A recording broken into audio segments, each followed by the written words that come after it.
Hello friends, I hope you are doing great. मेरा नाम रुपेश कुमार मिश्रा, अपने यूट्यूब चैनल ब्रेनस्टॉर्म मीडिया पर मैं एक बार फिर आप सभी का स्वागत करता हूं। आज के वीडियो में हम लोग बात करने वाले हैं LNMU BA part 2 political science subsidiary examination के लिए VBI ऑब्जेक्टिव। कहने का मतलब जिनका पॉलिटिकल साइंस सब्सिडियरी पेपर होगा उसका VBI ऑब्जेक्टिव मैं बताऊँगा, जो MCQ टाइप क्वेश्चन होता है। आपको पता होगा एग्जाम में मल्टीपल चॉइस क्वेश्चन होता है, और ये जो मैं क्वेश्चन बताऊँगा इसमें से लगभग 80% क्वेश्चन आपका आएगा। आपको अच्छे से इसको तैयार कर लेना है। पॉलिटिकल साइंस पर लगभग 3 से 4 वीडियो आपका आएगा। जो वीडियो मैं अपलोड करूंगा उसको आपको पूरा देखना है। एग्ज़ाम में क्वेश्चन आएगा, अगर आप पढ़े हुए रहोगे मेरे चैनल से, जो मैं कंटेंट बता रहा हूँ, जो दिखा रहा हूँ आपको, एक भी क्वेश्चन नहीं छूटेगा। अगर नहीं भी आता है तो उसको आप ईजिली अपने हिसाब से सॉल्व करोगे और वो सही भी होगा, उसमें गलतियां आपका बहुत कम होगा। जो तरीका मैं बताऊंगा बस उस तरीके को आपको फॉलो करना है। तो पॉलिटिकल साइंस सब्सिडियरी जिनका होगा, सब्सिडियरी वाले वो ध्यान देंगे पार्ट 2 वाले। ये इस बार आपका सब्सिडियरी पार्ट 2 तक ही होगा, ठीक है। इसके बाद आपका पार्ट 3 में GES आ जाता है, सब्सिडियरी एलिमिनेट हो जाएगा।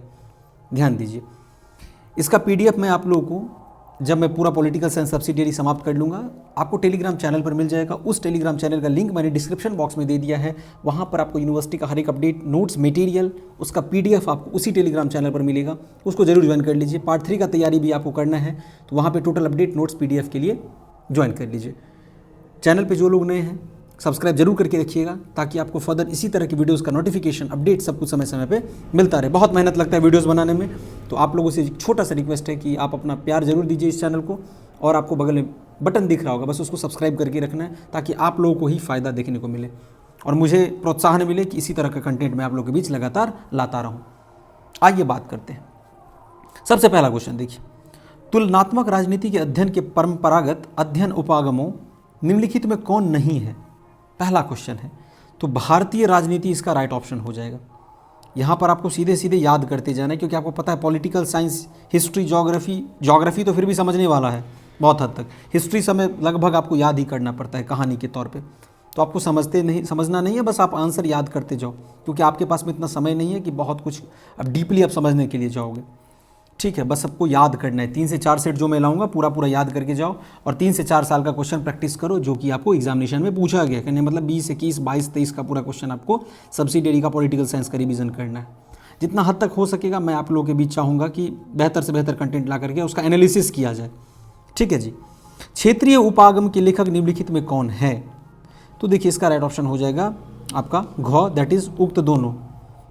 इसका मतलब कि आपका कोलवेन और उसके बाद आमंड दोनों हो जाएगा। Soviet politics the dilemma of power किसकी रचना है? डायलेमा मतलब होता है दुविधा। डायलेमा मतलब क्या होता है? दुविधा। इसका हो जाएगा बेरिंगटन मूर, ऑप्शन बी। परंपरागत तुलनात्मक राजनीति का क्षेत्र बहुत ही है, मतलब कि संकुचित। इसका ऑप्शन ए हो जाएगा। एप्टर किससे संबंधित है? तो ये इसका ख होगा, तुलनात्मक राजनीति के आधुनिक उपागम से, ऑप्शन विल बी बी। अभी समय की मांग क्या है? तो अभी समय का मांग है तुलनात्मक राजनीति के आधुनिक उपागम, तो ऑप्शन इसका बी होगा। निम्नलिखित में किसका संविधान संहिताबद्ध नहीं है? मतलब कि कोडिफाइड जिसको हम लोग बोलते हैं, किसका संविधान कोडिफाइड नहीं है? And the right option will be Britain. Britain का जो कॉन्स्टिट्यूशन है वो संहिताबद्ध नहीं है, मतलब कोडिफाइड नहीं है। एक तरह से कह सकते हैं अनरिटन है, अनरिटन है ब्रिटेन का कॉन्स्टिट्यूशन, ठीक है। किस देश ने का संविधान संक्षिप्त है, शॉर्ट है? तो अमेरिका का जो संविधान है वो शॉर्ट है। भारत का तो सबसे बड़ा है, 395 आर्टिकल, 22 पार्ट्स एंड 12 शेड्यूल है आपका इंडियन कॉन्स्टिट्यूशन में। याद रखना है, हो सकता है पूछ दे। छोटा छोटा पॉइंट जो मैं बताता हूँ उसका चांस रहता है आपका पूछे जाने का, क्योंकि कभी कभी ऐसा होता है कि जो हम लोग बोल जाते हैं एग्जाम में वही क्वेश्चन पूछ देता है। इसलिए आपको ध्यान से सुनना है और जो क्वेश्चन मैं बता रहा हूँ उसको भी देखना है। संविधानवाद की अवधारणा मुख्यतः एक उदारवादी है, ऑप्शन इसका क्या हो जाएगा? सी, लिबरल। संविधानवाद का अभिप्राय क्या है? इसका मतलब होता है पूर्णतः पालन करना, तो option C will be the correct answer. संविधानवाद का युग किस देश के संविधान से शुरू होता है? तो ये अमेरिका से, ठीक है। ऑप्शन इसका क्या हो जाएगा? डी। किसी भी राजनीतिक व्यवस्था के कार्य पद्धति को जानने के लिए किसका ज्ञान आवश्यक है? क्वेश्चन पढ़िए पहले। क्वेश्चन में भी आपका आधा आंसर छिपा हुआ रहता है। बहुत से ऐसे छात्र हैं जो कि अच्छे तरह से क्वेश्चन को नहीं पढ़ते हैं, और क्वेश्चन को नहीं पढ़ पाते हैं तो समझ नहीं पाते हैं कि आखिर पूछा क्या जा रहा है। अगर आप क्वेश्चन को समझ जाओगे तो उसी में आपका आंसर छिपा हुआ रहता है, और उसमें आप अपने ब्रेन का इस्तेमाल करके उसको सॉल्व कर सकते हो। लेकिन बहुत से ऐसे छात्र हैं जिनको आता भी रहता है, वो गलती करके चले आते हैं। तो ऑब्जेक्टिव में 4 ऑप्शन में से कोई एक ही सही होता है, बस आपको दिमाग का यूज करना है। अगर आप पढ़े हुए हो कहीं भी एक बार भी, क्लास कहने का मतलब क्लास 10th में भी, मतलब पॉलिटिकल साइंस या मतलब कहने का मतलब सोशल साइंस पहले होता था, ये बाद में आके बढ़ जाता है पॉलिटी, हिस्ट्री, ज्योग्राफी में, तो क्वेश्चन बनाना आसान हो जाता है। ठीक है, आर्ट्स का यही एक खूबी है। किसी भी राजनीतिक व्यवस्था के कार्य पद्धति को जानने के लिए किसका ज्ञान आवश्यक है? तो राजनीतिक संस्कृति का ज्ञान आपको जरूरी है। इसका ऑप्शन बी हो जाएगा। राजनीतिक संस्कृति को किस विद्वान ने परिभाषित की है? तो आमंड। ये सब क्वेश्चन पूछा जा सकता है, बहुत इंपॉर्टेंट है कि किसने डिफाइन किया है। तो ऑप्शन विल बी ए। राजनीतिक संस्कृति के निम्नलिखित श्रेणियों में कौन नहीं है? उदार संस्कृति दिख रहा है, ऑप्शन इसका डी हो जाएगा। अब इसमें देखो 15 नंबर क्वेश्चन, राजनीति संस्कृति का प्रयास है। यह है मनोविज्ञान मतलब साइकोलॉजी और समाजशास्त्र को जोड़ना। समाजशास्त्र का मतलब होता है सोशियोलॉजी, जिसके फादर कौन है? August can't. तो इसका ऑप्शन क्या हो जाएगा? ए। राजनीति संस्कृति है तो इसका ऑप्शन हो जाएगा ए, पुराने विचारों का नया नाम। ऑप्शन विल बी ए। राजनीतिक समाजीकरण का संबंध है, इसका ऑप्शन परिवार से, इसका हो जाएगा ऑप्शन नंबर बी। ठीक। किसका कथन है? राजनीतिक व्यवस्था के संबंध में कुछ धारणाओं और उनका विकास तथा व्यवहार से संबंधित विश्वास की राजनीति समाजीकरण है। ये किसका कथन है? तो ये देखो कथन वाला क्वेश्चन है, एलिन वॉल। याद रखना है आपको, ये सब पूछा जा सकता है। Option B will be the correct answer. मित्र मंडली किससे संबंधित है? तो ये है राजनीतिक समाजीकरण से। तो ऑप्शन इसका ख। बी मैं बोल रहा हूँ, इसका मतलब ख समझ जाओ। ए मैं बोल रहा हूँ, इसका मतलब क होगा। सी मैं बोल रहा हूँ, इसका मतलब ग होगा। और डी मैं बोल रहा हूँ, इसका मतलब घ होगा। ठीक है जी। देखिए, आप लोग का जब एग्ज़ाम होगा ना, उसके बाद आप लोग का आंसर की आता है, ऑब्जेक्टिव का आंसर की, वो मैं अपने चैनल पर अपलोड करता हूँ। वो भी आपको मिल जाएगा जब एग्ज़ाम होगा उसके बाद। तो इसके लिए मैं बोल रहा हूँ कि आप लोग चैनल को सब्सक्राइब कीजिए, और बाकी का भी तैयारी आपका पार्ट 3 का जो भी आपका विषय होगा वो आपको इस चैनल पर करना है। आके यहाँ पर आपको बेहतर से बेहतर कंटेंट मैं आप लोगों तक प्रयास कर रहा हूँ लगातार, जैसे जैसे मुझे समय मिल रहा है, समय निकाल करके, कि बेहतर कंटेंट आप लोगों तक पहुँचे। इस बात में सच्चाई है या नहीं, ये आप ज़रूर कमेंट बॉक्स में आके बताइए। मैं अपने तरफ से पूरा एफर्ट डाल रहा हूँ। बाकी कुछ लोग खुश रहते हैं, कुछ लोग नाखुश भी होते हैं, क्योंकि सबको ये एक समान नहीं है, सबका डिफरेंट थिंकिंग है। ठीक है जी। लेकिन मैं फिर भी पूरा एफर्ट लगा के चाहता हूँ कि आप लोगों तक बेहतर कंटेंट पहुँचे और आप लोग उस तरह से तैयारी कर सको और एग्ज़ाम में आपका बेहतर मार्क्स आए। खैर, राजनीतिक समाजीकरण किस देश के वैज्ञानिकों का ध्यान आकृष्ट किया है? अमेरिका। Option D. अमेरिका तो आपको पता है सुपर पावर के नाम से प्रसिद्ध है। तो राजनीतिक समाजीकरण किस देश के वैज्ञानिकों का ध्यान आकृष्ट किया है? तो ऑप्शन इसका डी होगा। राजनीति समाजीकरण के निम्नलिखित अभिकरणों में कौन एक नहीं है?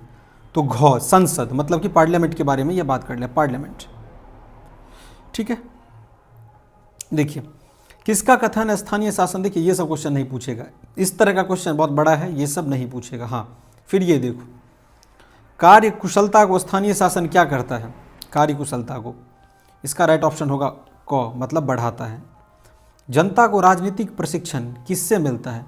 तो ये मिलता है आपको स्थानीय शासन से। तो ऑप्शन इसका क्या हो जाएगा? डी। ठीक। स्थायी शासन किसको परामर्श देता है? तो ये देता है केंद्र और राज्य को। ऑप्शन नंबर इसका क्या हो जाएगा? सेंटर एंड स्टेट, मतलब ऑप्शन डी। स्थानीय शासन किसके अधिनियम द्वारा निर्मित इकाई है? तो ये है दोनों, मतलब केंद्र और राज्य। तो ऑप्शन इसका, जिसमें दोनों तरह का दिखे ऑप्शन, मतलब दोनों लिखा हुआ हो, अधिकतर केस में वही सही होता है। बिजली और टेलीफोन की सुविधा कौन उपलब्ध करवाता है? ये करवाता है स्थानीय शासन। तो ऑप्शन इसका ए होगा। निम्नलिखित में से कौन स्थानीय शासन का कार्य नहीं है? तो कानून का निर्माण, ये स्थानीय शासन का काम नहीं है। पूछ रहा है कौन सा कार्य नहीं है, तो ये कौन सा है? कानून का निर्माण। सिनेमा भवन और क्लब का निर्माण करवाना किसका कार्य है? ये है स्थानीय शासन का। ठीक है, सब जगह तो स्थानीय शासन का ही चर्चा हो रहा है। स्थानीय शासन के कौन कार्य हैं? इसमें से सभी, पुलिस कार्य, न्यायिक कार्य, सामाजिक और सांस्कृतिक कार्य। अगला देखिए, संघीय सभा कहाँ का संसद है? ये पूछ रहा है आपको। तो ये है आपका स्विट्जरलैंड का। ऑप्शन नंबर इसका क्या हो जाएगा? डी। देखिए, इसमें नेक्स्ट क्वेश्चन आपका है, सर्वप्रथम आधुनिक युग में संघात्मक व्यवस्था को किस देश ने लागू किया? तो इसका ऑप्शन ए होगा अमेरिका। ठीक है। स्विट्जरलैंड में संघीय विषयों का प्रबंध किसके द्वारा लिया गया है? तो लिया जाता है तो कैंटनो, ऑप्शन नंबर डी। लॉर्ड सभा किस देश की संसद का उच्च सदन है? ऑब्वियस सी बात है, ब्रिटेन। ठीक है, हाउस ऑफ लॉर्ड्स। उसके बाद देखो, शक्ति पृथक्करण का सिद्धांत कहाँ लागू है? तो ऑप्शन ए ये हो जाएगा अमेरिका। हाउस ऑफ कॉमन्स किस देश की संसद का निम्न सदन है? हाउस ऑफ कॉमन्स एक हो गया, एक हो जाता है House of Lords. House of Commons है ब्रिटेन का, अमेरिका। फ्रांस की अमेरिका नहीं, ब्रिटेन का। फ्रांस की संसद का निर्वाचन संबंधी अधिकार है ख, सीमित, मतलब कि लिमिटेड। ठीक है। निम्नलिखित में से किस सदन को न्यायिक अधिकार प्राप्त है? तो लॉर्ड सभा को क्या है? न्यायिक अधिकार प्राप्त है। किस देश में प्रधानमंत्री का पद नहीं है? देखो, इसका राइट ऑप्शन हो जाएगा आपका ख, अमेरिका। रशिया में भी होता है, स्विस में भी है, फ्रांस में भी है। किस में नहीं है? अमेरिका में। अच्छा, अभी अमेरिका के करंट में प्रेसिडेंट कौन है और किस पार्टी के हैं? अमेरिका के करंट में प्रेसिडेंट कौन है और किस पार्टी के हैं, ये आपको वीडियो के कमेंट बॉक्स में आके बताना है। साथ में आप ये बताइए कि अमेरिका में प्रेसिडेंट का इलेक्शन कितने वर्षों पे होता है? ये आपको दोनों चीज़ आके बिना कहीं से सर्च किए हुए कमेंट बॉक्स में आके बताना है। आप कहीं से सर्च करके बता दोगे तो उसका कोई फिर मतलब नहीं बनता। ठीक है जी। अगला देखिए, ब्रिटेन में संवैधानिक प्रधान कौन होता है? ऑब्वियस सी बात है, सम्राट। उसके बाद प्रधानमंत्री कौन होता है? सम्राट, किंग जिसको हम लोग बोलते हैं, किंग या क्वीन। इससे पहले एलिजाबेथ की मृत्यु हुई है, पता होगा आपको। सम्राट, अभी किंग चार्ल्स भी करके है कोई। अमेरिका राष्ट्रपति का कार्यकाल कितने वर्षों का होता है? अभी देखो, मैंने आपको पूछा और यहाँ पे आपको बता ही दिया गया है, 4 वर्षों का होता है। ठीक है जी, 4 साल पे आपका चुनाव होता है अमेरिका का। यहाँ पर आपका 5 साल पे होता है इंडिया में राष्ट्रपति का चुनाव। लोकसभा का इलेक्शन भी 5 वर्षों पे होता है। राज्यसभा का कितने वर्षों पे होता है इलेक्शन? राज्यसभा का जो टेनियर है ना, वो कहने का मतलब कार्यकाल, वो परमानेंट होता है। एक कहने का मतलब मेंबर का कार्यकाल 6 वर्षों का होता है और 1/3 मेंबर 2 साल पे रिटायर कर जाता है। लेकिन लोकसभा, राज्यसभा डिसॉल्व नहीं होता है। लोकसभा हर 5 साल पे डिसॉल्व हो जाता है। लोकसभा डिसॉल्व हो जाता है हर 5 साल पे। अभी देख लो ना, चुनाव होने वाला है, लोकसभा का फेज स्टार्ट है, चुनाव हो रहा है। आपका 4 से 5 तारीख को रिजल्ट भी आ जाएगा, 3 से 4 तारीख को जून में। ठीक है। ब्रिटेन के प्रधानमंत्री के लिए कार्यकाल कितने वर्षों का होता है? तो ये देखो, ये 5 वर्षों के लिए होता है, जैसे यहाँ पर इंडिया में होता है। तो कह सकते हैं ये ब्रिटेन से ही लिया गया है। अमेरिकी राष्ट्रपति को किस विधि से पदच्युत किया जाता है? इसका राइट ऑप्शन महाभियोग हो जाएगा। इसका मतलब होता है इम्पीचमेंट। अच्छा, अपने संविधान में, मतलब इंडियन कॉन्स्टिट्यूशन में, प्रेसिडेंट के इम्पीचमेंट के बारे में आप मुझे बताइए कि किस आर्टिकल में दिया हुआ है, संविधान के किस अनुच्छेद में, कितने नंबर अनुच्छेद में मेंशन है इम्पीचमेंट के बारे में? इम्पीचमेंट मतलब महाभियोग होता है, इंडियन कॉन्स्टिट्यूशन का मैं बात कर रहा हूँ। ठीक है। निम्नलिखित में से किस राष्ट्रपति की स्थिति दुर्बल है? तो देखो, स्विस का राष्ट्रपति का स्थिति दुर्बल है। स्विस संघीय परिषद में सभी सदस्यों की शक्ति ये है समान, मतलब कि ऑप्शन ए। अमेरिका में बजट किसके द्वारा तैयार किया जाता है? तो ये किया जाता है आपका बजट ब्यूरो के द्वारा। न्यायिक पुनर्विलोकन किस देश की है? तो ये है आपका विशेषता, ऑप्शन नंबर बी। न्यायिक पुनर्विलोकन किस देश में पूर्ण रूप में लागू है? तो ये है आपका अमेरिका में। तो right option will be D. निम्नलिखित में से किस देश में न्यायिक पुनर्विलोकन आंशिक रूप से लागू हुआ है? मतलब पूरे तरह से लागू नहीं हुआ है, आधा अधूरा हुआ है। ये है स्विट्जरलैंड। तो ऑप्शन विल बी डी। निम्नलिखित में किन 2 देशों में न्यायिक पुनर्विलोकन लागू है? तो ये है आपका अमेरिका और भारत। इंडिया और अमेरिका में लागू हो गया है। अमेरिका सर्वोच्च न्यायालय को न्यायिक पुनर्विलोकन प्राप्त होने के कारण इससे कांग्रेस के कौन सा सदन कहा जाता है? इसे कहा जाता है तृतीय। ऑप्शन नंबर इसका हो जाएगा सी। निम्नलिखित में से किस सदन को वहाँ का सर्वोच्च न्यायालय का शक्ति प्राप्त है? तो लॉर्ड सभा। ये जो ऑप्शन आपको सी दिख रहा है ये करेक्ट हो जाएगा। रिपब्लिक और डेमोक्रेट्स किस देश के 2 दल हैं? अमेरिका का 2 दल है। अनुदार और मजदूर दल प्रमुख रूप से किस देश के 2 दल हैं? तो ये है ब्रिटेन के। ठीक है। किस देश का राजनीतिक दल लूट प्रणाली, स्पॉइल सिस्टम को जन्म देता है? तो अमेरिका जो है ये आपको लूट प्रणाली को जन्म देता है। अमेरिकी राष्ट्रपति के चुनाव के समय वहाँ का दल रहता है ये गौन, ऑप्शन नंबर बी। ब्रिटेन में राजनीतिक दल राजनीतिक व्यवस्था को प्रभावित करती है? हाँ, ऑप्शन इसका क्या हो जाएगा? ख, मतलब कि यस। राजनीतिक दल को लोकतंत्र का क्या कहा गया है? इसको कहा जाता है प्राण। बोलते नहीं हम लोग प्राण जान। तो लोकतंत्र का क्या कहा गया? प्राण कहा गया। विचारों का दलाल राजनीतिक दलों का क्या है? ये है कार्य। राजनीतिक दल जनता और सरकार के बीच किसका काम करता है? ये करता है करी का। ठीक है, इसका ऑप्शन ए होगा। राजनीतिक दल सरकार का क्या है? निर्माण करती है, तो ऑप्शन ए।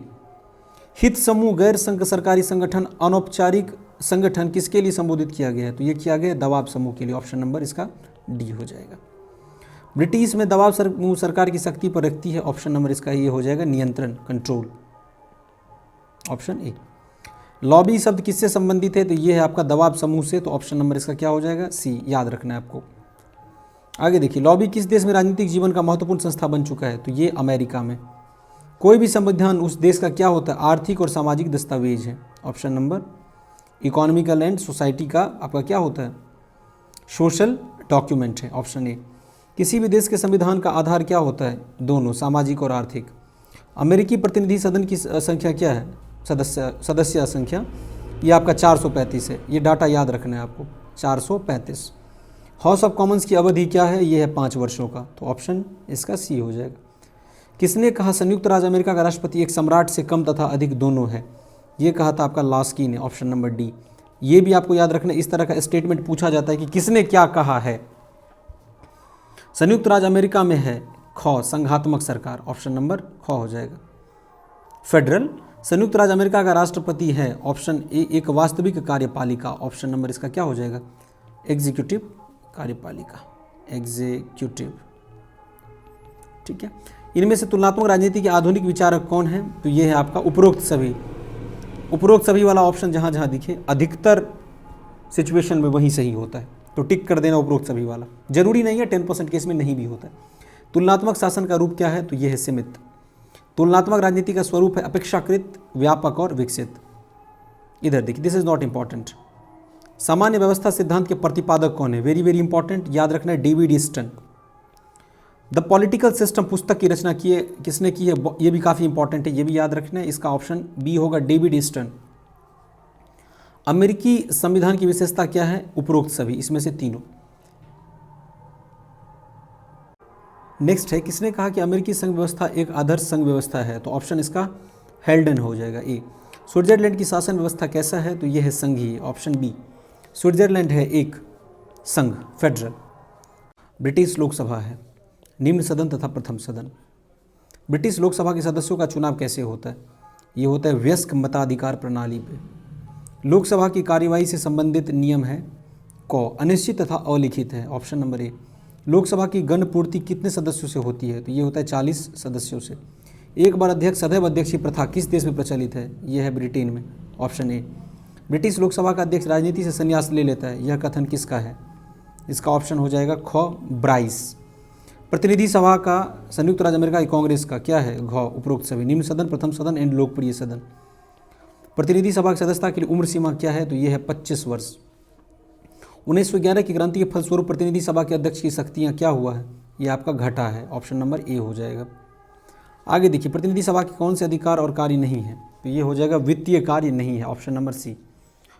प्रतिनिधि सभा का कार्यकाल है, ये आपको हो जाएगा इसका राइट ऑप्शन ए, 2 वर्षों का। अमेरिकी सीनेट के सदस्य संख्या है कितना है आपका टोटल? ये है 100, याद रखना है आपको। क्या है इसका? 100। अमेरिकी राष्ट्रपति की पदावधि है, ये आपका 4 वर्षों का हो जाएगा। लॉर्ड सभा की अवधि क्या है? ये है आपका इनमें से कोई नहीं। शक्ति पृथक्करण के सिद्धांत के रचनाकार कौन थे? ये थे आपके मॉन्टेस्क्यू।